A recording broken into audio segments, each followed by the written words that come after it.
Vector equation of line आप सभी के लिए इंपॉर्टेंट है, क्योंकि आगे हम 3D भी पढ़ने वाले हैं। तो 3D में वेक्टर के कॉन्सेप्ट यूज होंगे और मैक्सिमम 3D के प्रॉब्लम्स हम वेक्टर से ज्यादा इजीली सॉल्व कर सकते हैं। तो जनरली मैं आपको जो वेक्टर पढ़ाऊंगा तो काफी सारे कॉन्सेप्ट ऑलरेडी 3D के मैं बता दूंगा। तो हमको 3D में इक्वेशन ऑफ लाइन पढ़नी है, और जो इक्वेशन ऑफ लाइन हमको 3D में पढ़नी है वहां पे आपको एनसीईआरटी में भी वेक्टर के फॉर्म में दिया हुआ है, वेक्टर 3D दोनों में दिया हुआ है। तो मैं वेक्टर में पहले आपको इक्वेशन ऑफ लाइन क्लियर कर देता हूं, तो जब आप 3D में पढ़ोगे तो आपके लिए बहुत ईजी हो जाएगा। आप इंटरचेंज भी कर सकते हो, क्वेश्चन को चाहो तो 3D से वेक्टर में, वेक्टर से 3D में कहीं भी फुदका सकते हो। ठीक है, चलिए तो बहुत ही सिंपल कॉन्सेप्ट हम यूज करते हैं। एक लाइन की इक्वेशन हमको निकालनी है, equation of a line passing through a point A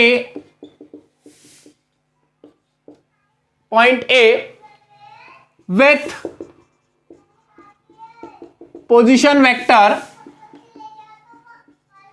point A का जो पोजीशन वेक्टर है वो ए वेक्टर है, and parallel to vector B. Line जिस पॉइंट से पास हो रही है, देखिए ये लाइन, देखिए ये लाइन है, ये बी वेक्टर, इस लाइन की इक्वेशन हमको निकालनी है। ये पॉइंट ए से पास हो रही है और ए के पोजीशन वेक्टर है ए। पोजीशन वेक्टर मतलब आप समझ जाइए कि ओरिजिन के रेस्पेक्ट में इसकी पोजीशन। अब यहां पे हमको इक्वेशन निकालने के लिए हमको वेक्टर चाहिए। ये तो देखो, ये पूरा एक वेक्टर क्या है, बी है, और यहां पे मेरे पास एक पॉइंट है ए जिसका पोजीशन वेक्टर ए है। ये वेक्टर नहीं है, ये पोजीशन वेक्टर है। अब मेरे को यहां पे अगर इक्वेशन निकालनी है तो अल्टीमेटली किसी तरह से कोई ना कोई रिलेशन फिट करना पड़ेगा। अल्टीमेटली दो वेक्टर पैरेलल दिए हैं, तो ये तो वेक्टर सीधे दिख रहा है कि बी है, लेकिन यहां पे केवल एक पॉइंट ही दिया है, और इसके लिए हम एक पॉइंट कंसीडर कर लेते हैं P, और इसके पोजीशन वेक्टर मान लेते हैं R वेक्टर। क्या मान लेते हैं? R vector. तो अब आप याद रखना कि R वेक्टर जब भी मैं मानूंगा तो ये कोई भी वेरिएबल पॉइंट होगा। कौन सा पॉइंट होगा? वेरिएबल पॉइंट, कहीं भी हो सकता है। और वैसे भी आप जब भी कोई इक्वेशन निकालते हो तो उसमें हमको वेरिएबल की जरूरत पड़ती ही है, डेफिनेटली पड़ती है। आप एक्स वाई जेड में इक्वेशन निकालते हो या एक्स वाई में लाइन की इक्वेशन निकालते हो, तो लाइन की जनरल इक्वेशन क्या होती है? X plus b y plus c equals to 0, या हम बोल सकते हैं कि 2x plus 3y plus 4 equals to 0। ये 10th क्लास में आपने पढ़ा होगा। तो लाइन में आपको, क्योंकि लाइन मतलब एक बहुत लंबा चौड़ा रास्ता, स्ट्रेट पाथ आपको रिप्रेजेंट करना है, तो उस स्ट्रेट पाथ के लिए आपको वेरिएबल चाहिए ना, कि वो वेरिएबल आगे चलता जाएगा, एक्स वाई अपनी वैल्यू बदलता जाएगा, बदलता जाएगा, बदलता जाएगा, हम लाइन में आगे बढ़ते जाएंगे, बढ़ते जाएंगे। ओके, तो हमको एक पाथ रिप्रेजेंट करने के लिए उस पाथ को मैं मैथमेटिकली अगर नाम दूं तो लोकस, लाइन भी एक लोकस है ना, एक स्ट्रेट लाइन एक लोकस है कि बहुत सारे पॉइंट है, बिल्कुल सबको मिलाओगे तो एक स्ट्रेट लाइन बन जाएगी, तो वो एक लोकस हो गया, पाथ हो गया। तो यहां पे जब भी हम इक्वेशन की बात करते हैं तो हमको वेरिएबल चाहिए, तो यहां पे इसके लिए मैंने एक पॉइंट P कंसीडर किया, इसके पोजीशन वेक्टर हो गए R। अब इससे मेरे को एक वेक्टर मिल जाएगा AP। वेक्टर क्या मिल जाएगा? AP, और मेरा काम हो जाएगा। तो मैं क्या बोल सकता हूं कि AP वेक्टर किसके पैरेलल? B के पैरेलल। और बचपन में सिखाया था मैंने आपको पैरेलल वाले केस में कि दो लाइन पैरेलल है तो किसी एक को मैं लिख सकता हूं लैम्डा टाइम्स बी। एपी को क्या लिख सकता हूं? Lambda times B. तो एपी वेक्टर बराबर लैम्डा टाइम्स बी वेक्टर। अब एपी पोजीशन वेक्टर मैंने आपको क्लियर कर दिया था, क्या आएगा? OP minus OA equals to lambda B. OP क्या बोला मैंने? Are vector. ओ के रेस्पेक्ट में देखते हैं पोजीशन, माइनस ए बराबर लैम्डा बी। तो यहां से r vector equals to a vector plus lambda b vector. ये एक लाइन की इक्वेशन आ गई, एक लाइन की वेक्टर इक्वेशन आ गई। प्रॉपर वर्ड में बोलूं तो vector equation of line passing through the point A with position vector A vector and parallel to vector B. तो आप इस तरह से निकाल सकते हो, A plus lambda times B. ये एक लाइन की इक्वेशन है जो कहां से पास हो रही है, पॉइंट ए से, जिसका पोजीशन वेक्टर ए वेक्टर और इस वेक्टर बी के पैरेलल है। Very simple. चलिए, जैसे अब अगर आप आगे देखेंगे तो वेक्टर ए मान लिया आपको दिया है 2i minus j plus k cap, vector b मान लो आपको दिया है 3i plus j plus k cap. तो लाइन क्या हो जाएगी, r vector a plus lambda b, 2i minus j plus k cap plus lambda times 3i plus j plus k cap. तो इस तरह से लाइन की वेक्टर इक्वेशन आप लिख सकते हो, जो कि पॉइंट ए पोजीशन वेक्टर ये है, पास हो रही है इससे और इस वेक्टर बी के पैरेलल है। सिंपल। चलिए, इसका एक और फॉर्म हम देखते हैं, vector equation of a line. अब इस बार आप एक और कॉन्सेप्ट देखिए कि एक लाइन की आपको वेक्टर इक्वेशन निकालनी है passing through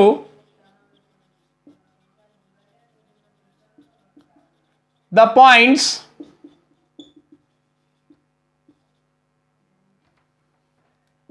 A and B, passing through the points A and B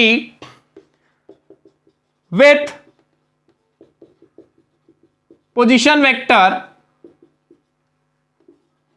A vector and B vector।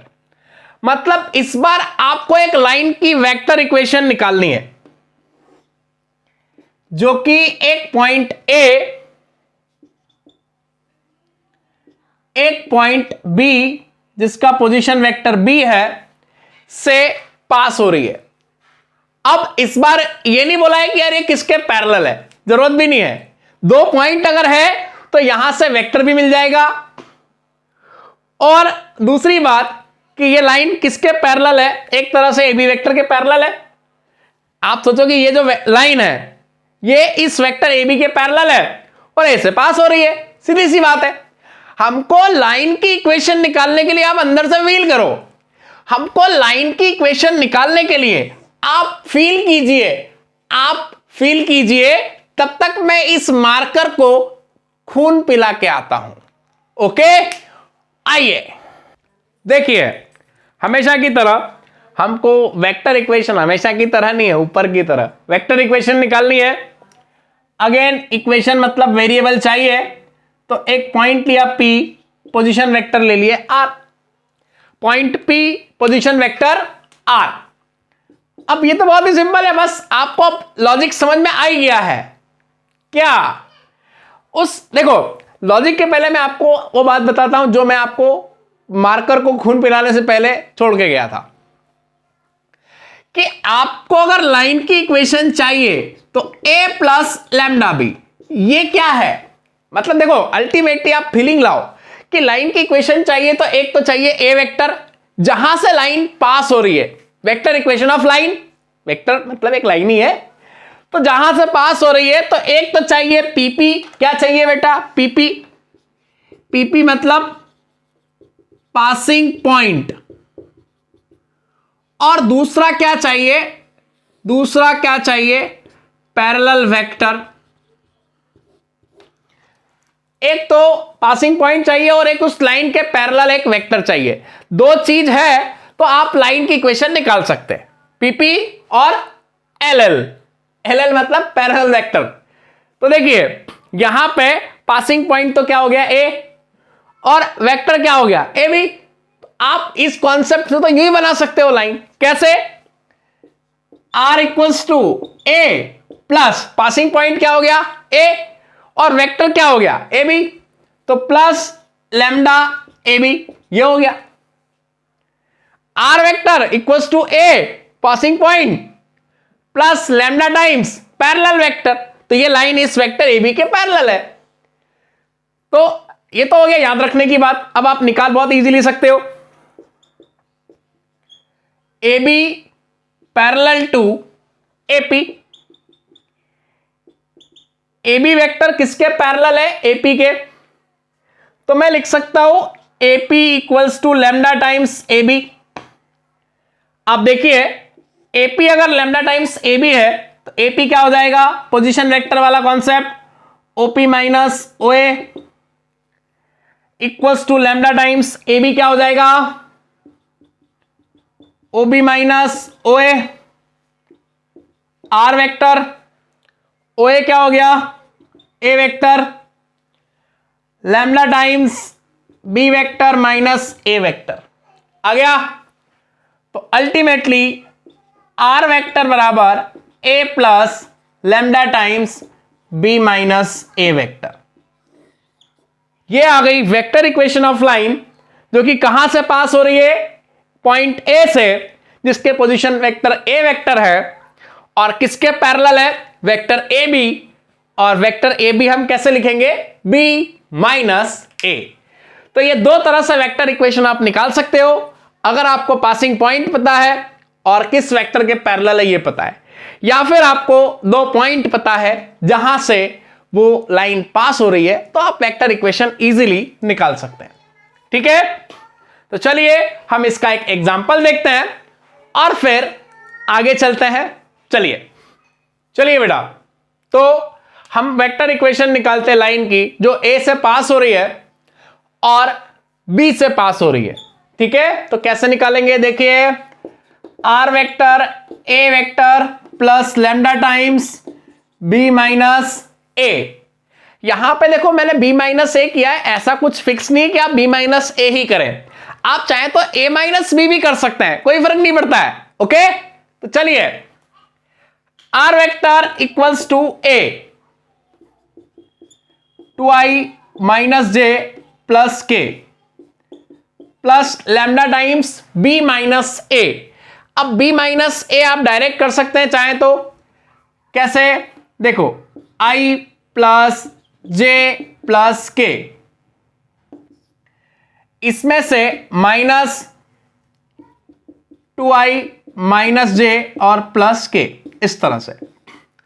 तो अल्टीमेटली इक्वेशन क्या आएगी, आर वेक्टर बराबर 2i माइनस जे प्लस के। अब देखिए माइनस अंदर जाएगा तो i माइनस 2i कितना आएगा, minus i, J minus minus plus 2j, के माइनस के, खत्म हो गया। तो अल्टीमेटली जो लाइन की इक्वेशन आएगी वो ये आएगी। ये हो गई लाइन की वेक्टर इक्वेशन, जो कि कहां से पास हो रही है, पॉइंट ए और पॉइंट बी से। बहुत ही सिंपल है, आप इस तरह से, ऐसे बिल्कुल हलवा सवाल है, हलवा भी मतलब कौन सा, बिल्कुल खतरनाक वाला हलवा, बहुत ही प्यारा हलवा है ना। तो सीधा आपको वैल्यू रखनी है और लाइन निकालना है और कुछ नहीं करना है। ठीक है, बोर्ड के ऑब्जेक्टिव में आप ऐसे क्वेश्चन एक्सपेक्ट कर सकते हैं, या navy SSR X group NDA में भी आप ऐसे क्वेश्चन एक्सपेक्ट कर सकते हैं। चलिए अब हम आगे चलते हैं। यहां पे कुछ बातें आप याद रखिएगा। देखिए मैं लाइन से रिलेटेड आपको कुछ बातें बताता हूं।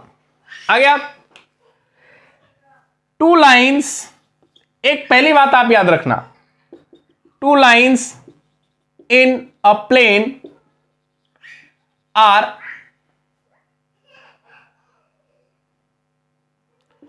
not parallel, then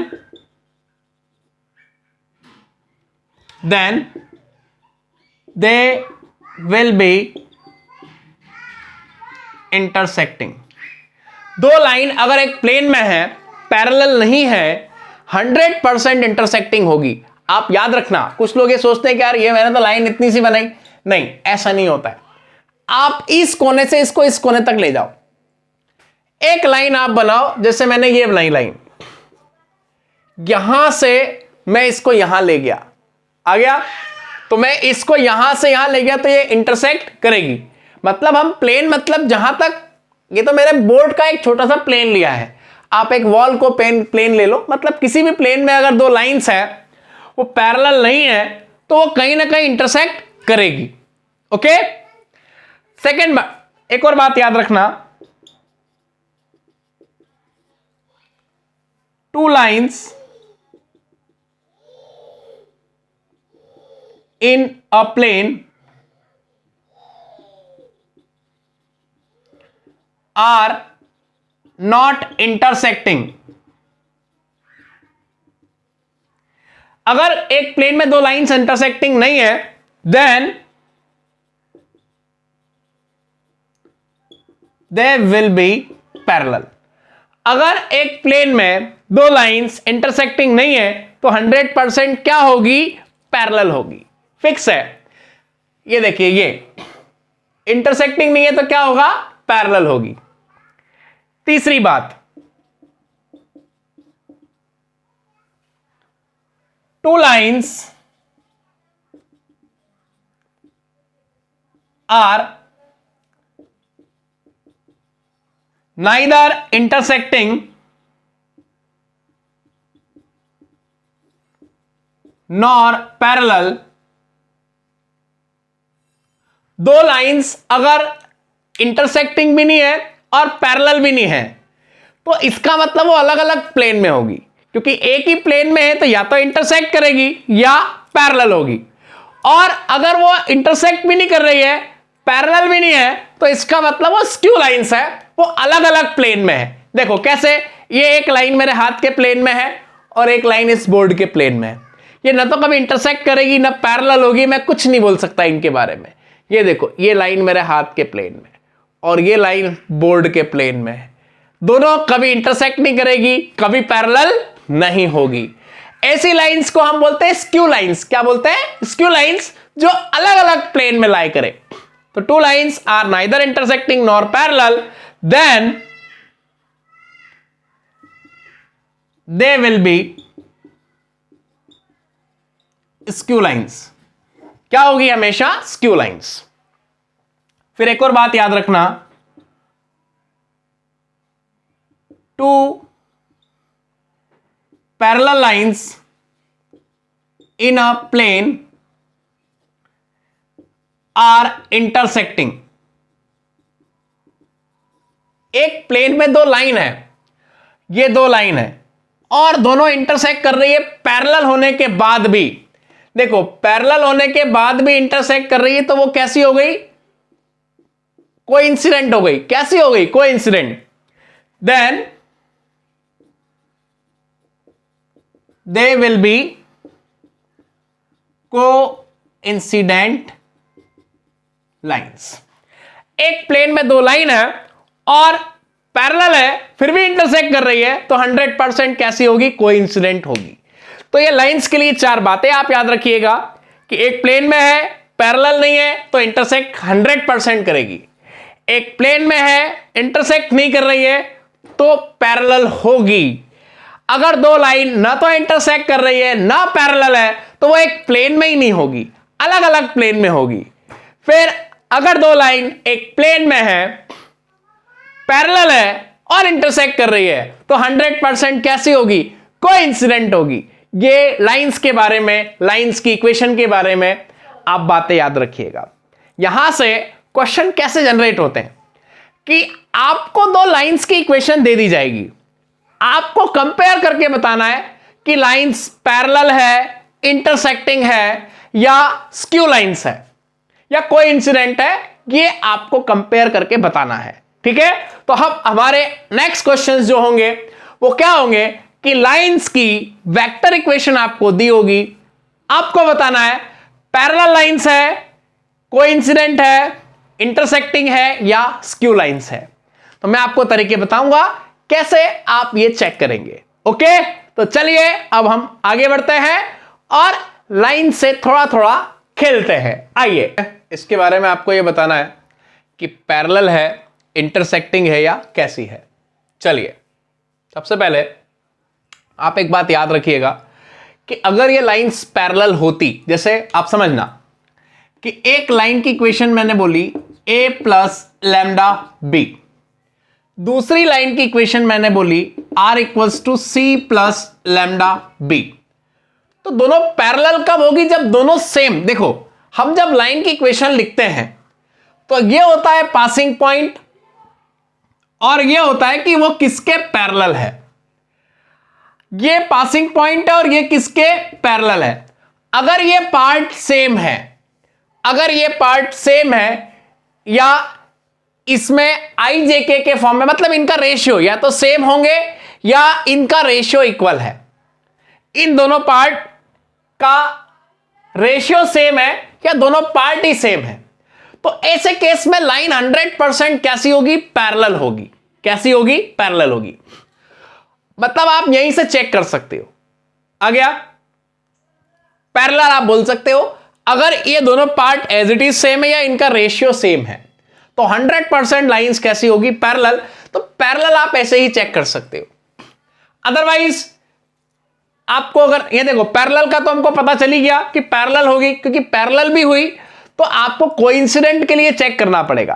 पैरेलल हो गई तो फिर भी आपको चेक तो करना ही पड़ेगा, क्योंकि उस केस में हमको चेक किसके लिए करना पड़ेगा? कोइंसिडेंट के लिए। आ गया? चेक करने का तरीका देखना।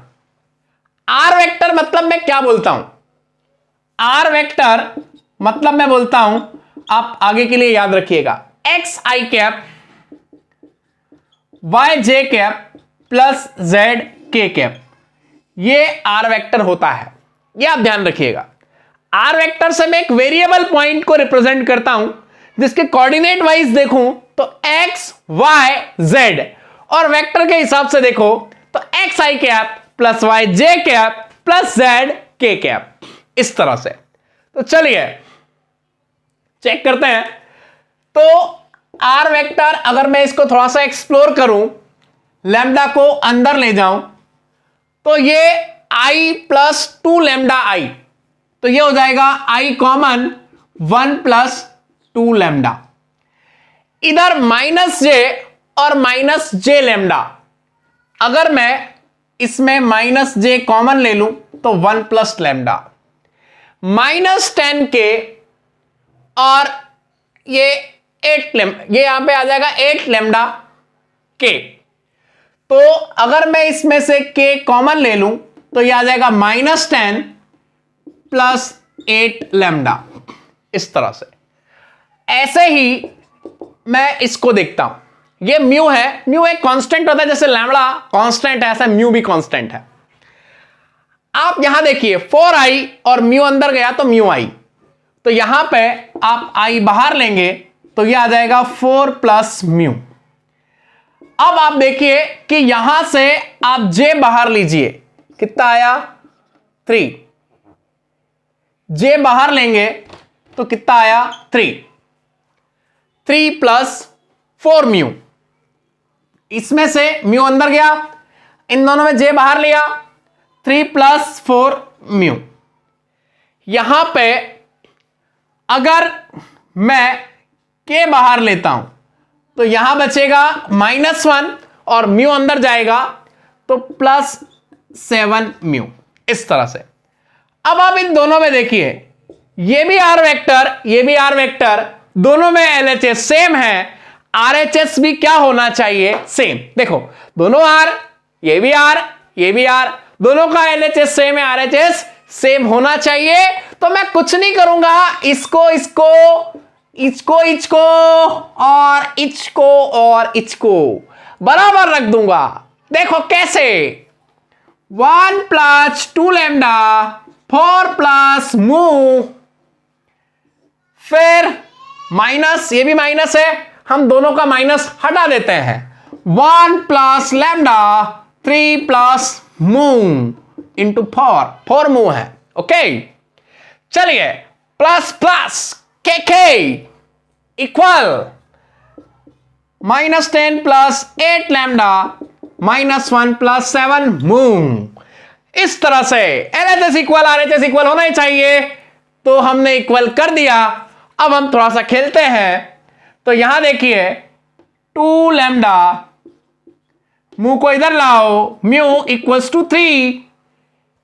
हमारे पास 3 इक्वेशन, 2 वेरिएबल, बहुत नाइंसाफी है। आओ नाइंसाफी को दूर करें। यहां देखिए lambda minus 4 mu equals to 2। इधर इसको भी थोड़ा सा देख लेते हैं। 8 lambda minus 7 mu equals to -10 उधर गया और ये हो गया 9। अब इन दोनों इक्वेशन से मैं लैम्डा और म्यू निकाल लेता हूं। किस तरह से? 2 lambda minus mu equals to 3, दोनों में ये लैम्डा सेम कर देता हूं, तो इसमें 2 से मल्टीप्लाई कर दो। 2 lambda minus 8 mu equals to 2 2 जा 4 कर दिया। अब इसमें से इसको उड़ा दो। ओके, इसमें से इसको उड़ा दो, प्लस चल बसे ये कितना हो गया? -8 lambda mu minus mu 7 mu, इसको भी माइनस किया -1। ओके, तो ये हो जाएगा म्यू बराबर -1/7। अब ये म्यू -1/7 यहां रखो, तो लैम्डा और -1/7 तो कितना आ जाएगा? +4/7 इक्वल्स टू 2, तो 2 - 4/7, 7 2 14, 10/7। अब आप एक काम कीजिए, ये बाय7 यहां रखिए। दोनों में से हमने लैम्डा और म्यू निकाल लिया। अब हम यहां रखते हैं, फिर मैं आपको आगे की कहानी समझाता हूं। हर क्वेश्चन में आपको यह करना ही पड़ेगा, ये लैम्डा और म्यू आपको इक्वल रखना ही पड़ेंगे। आपको लाइंस का नेचर निकालना है, और फिर इक्वल रखने के बाद आप 2 इक्वेशन से लैम्डा म्यू निकालोगे, तीसरी में रखोगे। अब देखते हैं क्या होता है। आइए, तो 8 इंटू -1/7 -7 इंटू 10/7, देखते हैं 9 आता है कि नहीं आता है। -8/7 और ये -70/7, ये 9 के बराबर आ ही नहीं रहा है। ये 9 के बराबर नहीं आ रहा है। इसका मतलब देखो, यहां पे ये लाइंस स्क्यू लाइंस है, क्योंकि अगर ये लैम्डा और म्यू इसको सेटिस्फाई करता, तो इस केस में इन लाइंस का इंटरसेक्टिंग पॉइंट आता। आप समझो कि ये लैम्डा और म्यू इसको सेटिस्फाई करता मतलब इनका एक कॉमन पॉइंट आता ना, जहां ये दोनों इक्वल होते। मैं इन दोनों को इक्वल क्यों रख रहा हूं? मैं कॉमन पॉइंट निकाल रहा हूं, और वो कॉमन पॉइंट मैंने क्या करा? इक्वल रख के निकालने की कोशिश की। जब कोशिश की तो मैंने देखा कि यार ये लैम्डा म्यू मिला, लेकिन ये लैम्डा म्यू इसको सेटिस्फाई नहीं कर रहा है। और नहीं कर रहा है, इसका मतलब क्या है कि ये लाइंस इंटरसेक्ट नहीं कर रही है। अब इंटरसेक्ट कर नहीं रही है, पैरेलल है नहीं, इसका मतलब क्या होगी? स्क्यू लाइंस एक उधर एक इधर, सिंपल। तो अल्टीमेटली हमने क्या देखा कि लाइंस इंटरसेक्ट कर नहीं रही है, पैरेलल है नहीं, पहले ही चेक कर चुके। It means lines are skew lines. और अगर यहां पे ये लैम्डा और म्यू इसको सेटिस्फाई करते, तो ये लाइंस इंटरसेक्टिंग होती, एक पॉइंट पे इंटरसेक्ट करती। और क्यों करती? क्योंकि हमने आर इक्वल रखा है। इक्वल रखने का मतलब हम दोनों में कॉमन पॉइंट है या नहीं, ये चेक कर रहे हैं। तो अल्टीमेटली यहां से ये सेटिस्फाई नहीं कर रहा है, तो लाइंस आर स्क्यू लाइंस और नॉन को प्लेनर लाइंस अलग अलग प्लेन में होगी। ये बात आप याद रखिएगा। और आगे हम इसी के और प्रॉब्लम्स देखेंगे। आर लाइंस आर मतलब कैसी है? इंटरसेक्टिंग है, पैरेलल है, या स्क्यू लाइंस है, कैसी है? स्क्यू मतलब अलग अलग प्लेन में। तो लास्ट क्लास में जो हमने क्वेश्चन किया था उसमें लाइंस कैसी आई थी? Skew lines. अब यहां चेक करते हैं कि कैसी आती है। तो सबसे पहले मैंने आपको जो तरीका सिखाया वो क्या सिखाया कि आप क्या करोगे, ये वाला जो वेक्टर है इसका मतलब ये लाइन कहां से पास होती है? एक पॉइंट से जिसके पोजीशन वेक्टर कितने हैं? 2k cap. और किसके पैरेलल है? एक वेक्टर के पैरेलल है, और वो वेक्टर क्या है? 3i + 2j + k। फिर यहां पे ये लाइंस कहां से, ये लाइन कहां से पास होती है? 3i + 2j + 3k, और किसके पैरेलल है? इस वेक्टर के, ठीक है, इस वेक्टर के पैरेलल है। चलिए, तो इस तरह से आप इसको इंटरप्रीट कर सकते हैं। अब आप एक बात और आगे देखिए कि अगर दोनों लाइन पैरेलल होगी, आप सोचो कि एक ये है और एक ये है, तो दोनों सेम वेक्टर के पैरेलल होगी। और पैरेलल के लिए आप समझो कि ये लाइन किसके पैरेलल है? इस वेक्टर के। ये लाइन किसके पैरेलल है? इस वेक्टर के। तो पैरेलल होगी तो इसका मतलब दोनों सेम वेक्टर के पैरेलल होगी। तो या तो ये एज इट इज सेम होगा, देखते हैं, एज इट इज सेम तो नहीं है। अगर एज इट इज नहीं है तो रेशियो सेम होगा। आप देखो कि 3/6, 2/4, और यहां पे k का कोएफिशिएंट कितना है? 1/2। तो दोनों के आई का कोएफिशिएंट, जे का कोएफिशिएंट और के का कोएफिशिएंट क्या होगा? अगर सेम होगा, मतलब सॉरी, इनका रेशियो सेम होगा तो लाइंस पैरेलल होगी। आप यहीं से कंपेयर कर सकते हैं। तो देखिए 3/6 1/2, 2/4 1/2, और ये ऑलरेडी 1/2। तो रेशियो सेम है, it means lines are parallel. तो लाइंस आर पैरेलल। अब अगर पैरेलल है तो पैरेलल में दो कंडीशन हो सकती है, या तो कोइंसिडेंट हो। कोइंसिडेंट का मतलब कि पैरेलल है और अगर एक भी पॉइंट ऑफ इंटरसेक्शन आ गया तो इसका मतलब 100% कैसी हो गई? कोइंसिडेंट हो गई। अगर एक भी पॉइंट ऑफ इंटरसेक्शन नहीं आया तो वो पैरेलल ही होगी, कोइंसिडेंट नहीं होगी। तो पैरेलल के साथ में आपको कोइंसिडेंट चेक करना पड़ता है। ये तो समझ में आ गया कि लाइन सेम प्लेन में है, पैरेलल है। अगर एक भी इंटरसेक्शन आ गया तो कैसी होगी? कोइंसिडेंट। इंटरसेक्शन मतलब दोनों में कॉमन पॉइंट आ गया। अब पैरेलल है और कॉमन पॉइंट आ गए तो वो तो एक तरह से एक के ऊपर ही एक ही हो गई, कोइंसिडेंट ही हो गई। एक लाइन ये और दूसरी इसके ऊपर, ठीक है। तो देखिए दोनों को इक्वेट कर देते हैं, दोनों का LHS इक्वल है। हर बार आपको अगर लाइन का नेचर चेक करना है तो पहले ये जिस वेक्टर के पैरेलल है उसको चेक कीजिए। अगर ये एज इट इज सेम है तो दोनों सेम वेक्टर के पैरेलल है, या इनका रेशियो सेम है। रेशियो कैसे लेंगे? आई का, जे का, के का रेशियो सेम है, इसका मतलब ये सेम वेक्टर के पैरेलल है। अब आपको चेक करना है कि कोइंसिडेंट है या नहीं है, और उसके लिए आप पॉइंट ऑफ इंटरसेक्शन देख लीजिए। एक भी आता है तो कोइंसिडेंट। चलिए देखते हैं। यहां पे दोनों का LHS इक्वल है, RHS इक्वेट करता हूं। तो RHS में देखिए यहां पे I और J का टर्म नहीं है, तो सीधे यहां से मिल जाएगा 3 lambda I cap plus 2 lambda J cap.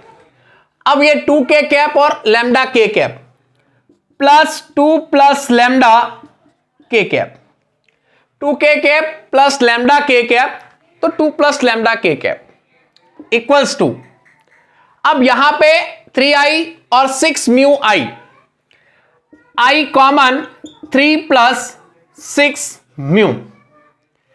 इसी तरह से यहां पे j कॉमन 2 प्लस 4 म्यू, यहां पे k कॉमन 3 प्लस 2 म्यू। इस तरह से अब दोनों अगर इक्वल है तो यहां i और i के कोएफिशिएंट इक्वल, j और j के कोएफिशिएंट इक्वल, k और k के कोएफिशिएंट इक्वल। तो इस तरह से 3 लैम्डा बराबर 3 प्लस 6 म्यू, 2 लैम्डा बराबर 2 प्लस 4 म्यू और 2 प्लस लैम्डा बराबर 3 प्लस 2 म्यू। इस तरह से ये आप इक्वेट कर सकते हो। अब देखिए, तो मैंने आपको बताया था कि या तो रेशियो सेम आएगा अगर इनका आई का, जे का, के का, हमको केवल इसी को कंपेयर करना है पैरेलल के लिए। अगर रेशियो सेम आता है इसका मतलब लाइंस कैसी होगी, पैरेलल। फिर हम चेक करेंगे कोइंसिडेंट के लिए। कोइंसिडेंट होगी तो कब, जब पैरेलल है और एक की पॉइंट ऑफ इंटरसेक्शन अगर आ गया। देखो ये लाइन पैरेलल है, अगर एक पॉइंट पे टकरा रही है तो ये कोइंसिडेंट हो गई, एक के ऊपर एक हो गई। और ऐसा करने के लिए हम क्या करते हैं, चेक करते हैं कि पॉइंट ऑफ इंटरसेक्शन है या नहीं है। कॉमन पॉइंट के लिए आप देखो कि ये दोनों में कॉमन होगा तो LHS इक्वल होगा, तो RHS भी क्या होना चाहिए, सेम। आप खुद सोचो ना कि दो लाइन है, जैसे आपने 10th क्लास में क्वेश्चन किए होंगे कि एक लाइन ये, एक लाइन ये, x plus y equals to 3, तो ये पॉइंट हो गया 1,2 आ गया। अब यहां पे 2y minus x equals to 3। अब देखिए दोनों पे ये पॉइंट कॉमन है, ये पॉइंट यहां रखूं या रखूं, दोनों केस में इक्वल आएगा, तो इसका मतलब लाइंस इस पॉइंट पे इंटरसेक्ट कर रही है।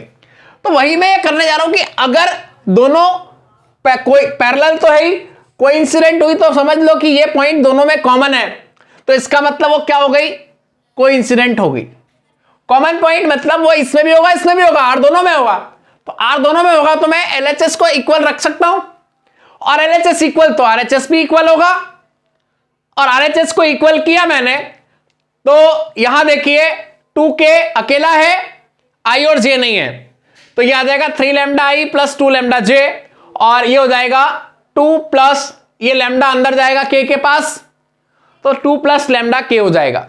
इसी तरह से आप देखिए कि यहां पे LHS इक्वल RHS को इक्वल कर रहा हूं, कॉमन पॉइंट हुआ, इसमें भी होगा, इसमें भी होगा, इसलिए दोनों को इक्वल रख सकता हूं।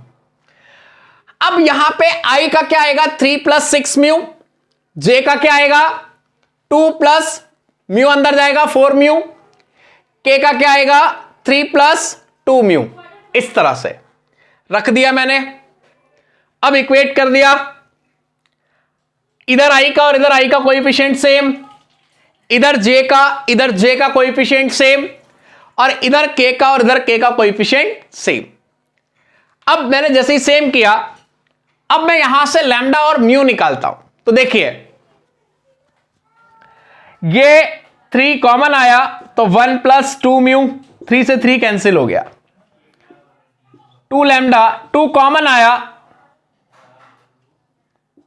1 प्लस 2 म्यू, 2 से 2 कैंसिल, तो देखो यहां से लैम्डा इक्वल टू कितना आया 1 प्लस 2 म्यू, यहां से भी आया 1 प्लस 2 म्यू, और इधर देखो यहां पे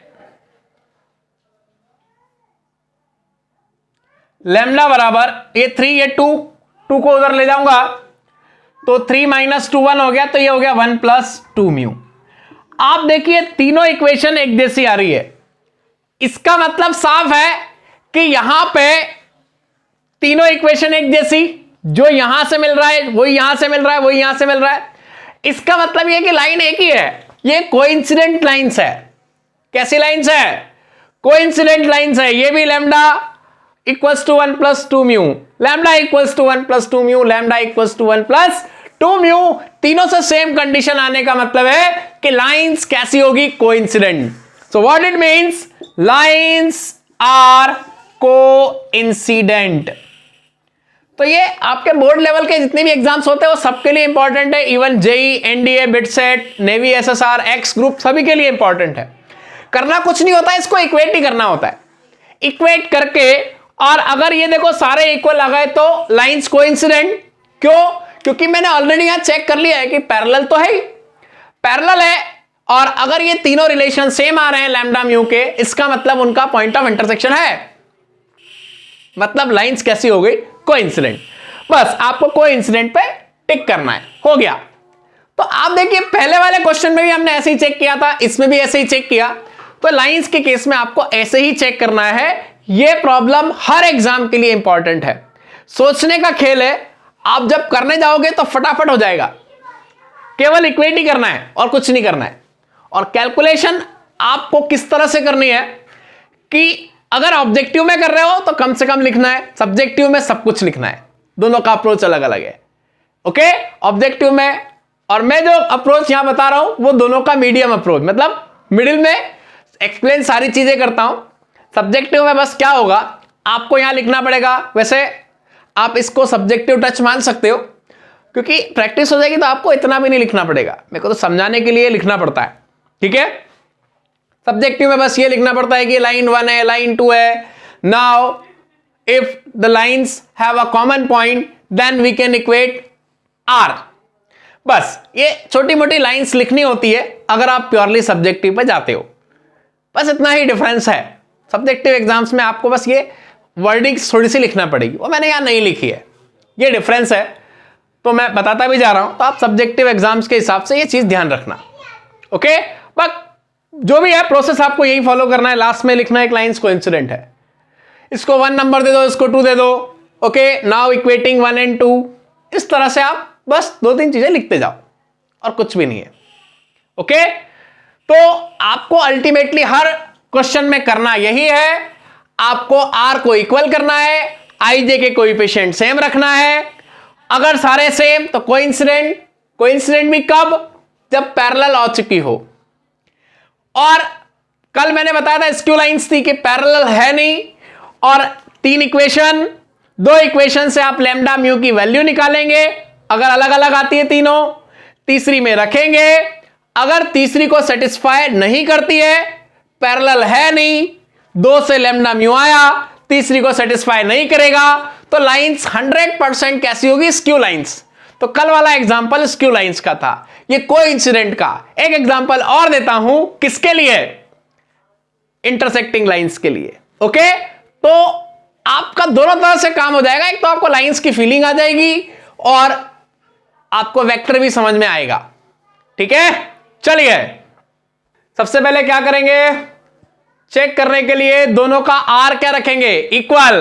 देखिए आर इक्वल रखने से पहले ये दोनों वेक्टर देखो इक्वल दिख नहीं रहे, और वैसे भी रेशियो इक्वल नहीं दिख रहा। 2/1 माइनस 3/4 माइनस का 8/7 रेशियो इक्वल नहीं है, और ये दोनों इक्वल नहीं है। तो ये लाइंस पैरेलल तो नहीं है। अब हम देखते हैं इंटरसेक्टिंग के लिए, तो इनको इक्वेट करते हैं। इंटरसेक्टिंग होगी तो एक पॉइंट होगा कॉमन, और नहीं होगी, पैरेलल है नहीं, तो फाइनली क्या आएगी स्क्यू लाइंस। आइए चेक करते हैं। तो आई माइनस जे माइनस 10K, तो देखिए क्या आ जाएगा, i minus j minus 10K plus 2 lambda i minus 3 lambda j plus 8 lambda k equals to 4i minus 3j minus k plus mu i minus, ये कितना है 4 म्यू जे, कितना है देखिए 4 म्यू जे। चलिए तो ये आएगा 4 म्यू जे,